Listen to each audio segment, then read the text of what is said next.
Tom Atkins, who's a producer, to ask a question. Do you want to stand up when you say it?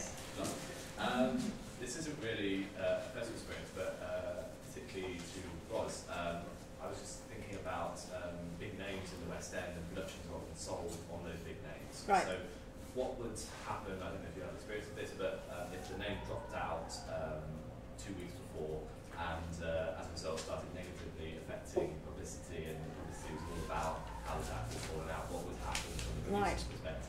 Okay, well I have a specific example of that. Generally though, you try and have done the negotiation with the agent and got the contract signed to ensure that they won't drop out.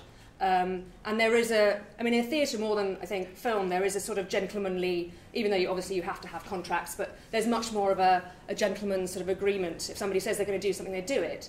And particularly, and it's always a nightmare with agents because they generally don't want their big star to do theatre when there's 4 or 5 other film options, and they'll leave you dangling until the very last minute. So you have to, it's really about how you deal with the agent and making sure that you have got that star and you've got them contracted before you even get the and 9 times out of 10 you won't get the theatre these days until you've got the name and the package. Yeah, really helpful. I thought this panel was particularly helpful, just having a representative, and having a director, a producer, an actor and a writer, so you get all the different perspectives. And I think it was addressing an important thing, which is fear and kind of facing fear and knowing that the worst that can happen happens, but you can still go on. There's still something else after that. No one dies, and you can still work.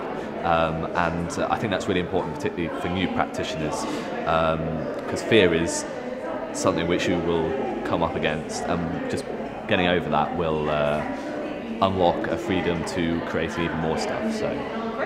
Yes, I was working on a production on the Fringe that was being rewritten during the final stages, basically during the final dress even. And we'd had a lot of casting problems and just talking about how difficult it can be to put up a show when the writer and / director is having creative problems. And I was just wondering if there's any advice for people in that situation. And Anthony, what effect does that have on you as an actor if there's a lot of major changes going on through previews into the last minute? The only experience I've had of that was a Peter Shaffer play at the National, and it was being rewritten throughout, and I really was fairly lucky.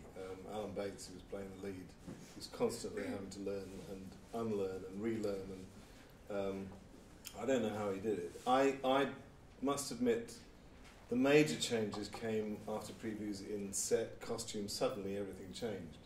And again, it didn't really affect me too much, but it affected some of the supporting cast, and I did suggest to the director that he might talk to them because they were all didn't know what was going on. And it is, I think it's important that that a director maintains links throughout the company, and that it doesn't become about the guys in front and the guys behind. Yeah, everybody's in the same boat, and it's about it's about pulling together. I very much believe in the company.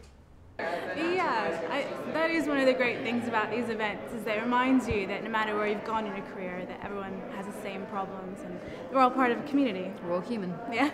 Yeah, my question was really around how, as a producer, you can get the best out of the artists that you're working with, and how sometimes I find it difficult to introduce a director into a sort of writer-performer situation. So yeah, just put that to the panel, and they gave some great responses actually.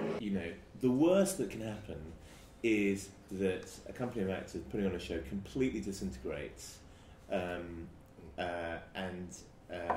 as a result, you can just tell when you're sitting in the audience, you pay good money, and none of the people you watch on stage want to be there, and particularly in each other's company. And you could say the worst that can happen are terrible reviews, and I shouldn't admit to this, but I've had a couple of shows that have had terrible reviews, and I've ensured that I've gone in, and it's nothing to do with me, but I've just made sure, and I've been fortunate with the group of people I've got together, that they've gone on and done the show, and it's actually, it's been critically reviewed badly, but the audiences have enjoyed it, and the audiences have enjoyed it because they for whatever reason, they can see the people on stage have a dynamic, and they're telling the story, and they're enjoying being together. Unless you're doing a Joe Walton play, because when you're doing a Joe Walton play, if everybody hates each other, that's very beneficial.